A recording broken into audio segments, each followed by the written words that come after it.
I've spent, I don't know, God knows, over 12 hours sorting this out. Basically what I've done is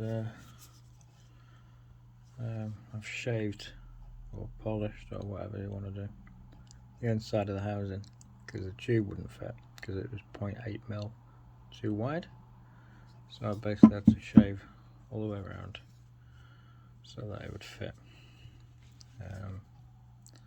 So anyway, yeah, it fits and it focuses.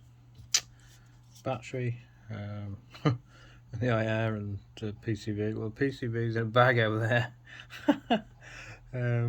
Yeah, that's temporarily there in place. The IR is out of the equation. It does work though, and the way it works is, this is a bit of a weird one, but it does work at least. Right, so basically what I do is, on this you've got with it on, off and IR. So on is basically turn, and then IR is pull. Well, this one is just, if you turn it, it doesn't do anything, but when you pull it, hold on, you pull it and twist it, it comes on. So there you go. There's a bit of dust in there, but it's working, which I'm happy about. So front cap's on. So, but anyway, it's working pretty much perfectly. I'll just briefly turn the light off in here. I'll turn the motor off and see if I can find the thing here. There we go. Right, that's with the cap on. So yeah, it's pretty much working fine. So that's with the cap on as well. So it's really bright and whatever. Auto gatings work fine and everything else. So yeah, it's taken me pretty much, I don't know, 16 hours maybe, 14 hours, something stupid like that. What time did I start? I think I started about, oh no, it's not taking me that long actually. What time did I start with? Yeah, I don't know, probably about 11 o'clock last night, something like that. So, oh no, it's taken me 8 hours then, so that's not too bad.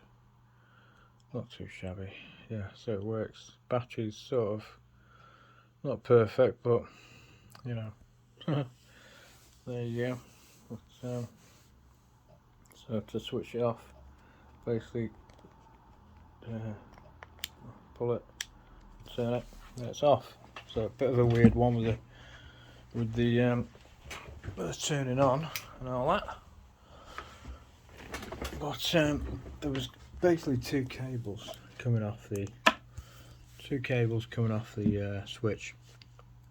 I tried taking the switch out, but took that Allen key out there, which is like a little rod, keeps this thing on. Took that off. There's a nut underneath the washer. Took that off. Switch wouldn't come out. Impossible. It's bonded in there, and I couldn't get to all the connections. There's two wires on it, and when I tested the wires, what was it? It was a red and a green wire.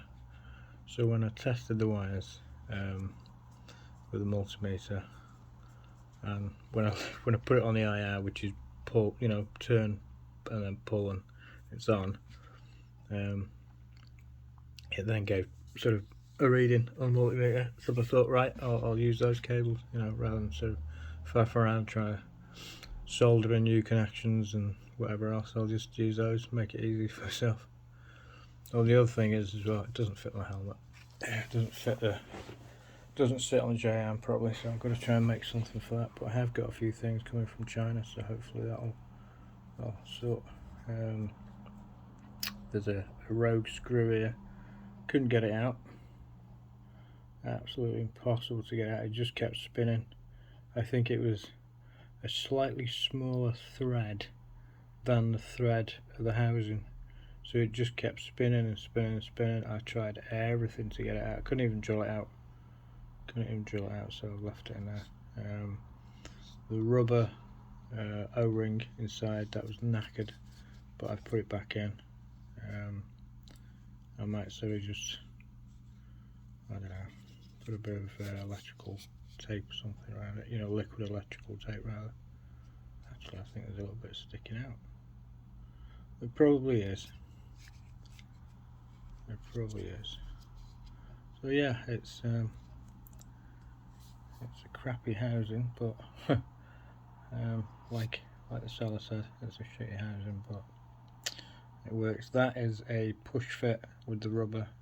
Basically, it's just there's a CR123A in there, 3V, and that is a piece of rubber that's keeping it in. But I've got something coming from China, housing, hopefully a laser housing. Hopefully that will fit, and I can use that.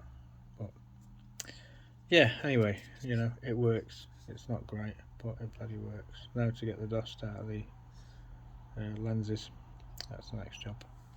So there you go.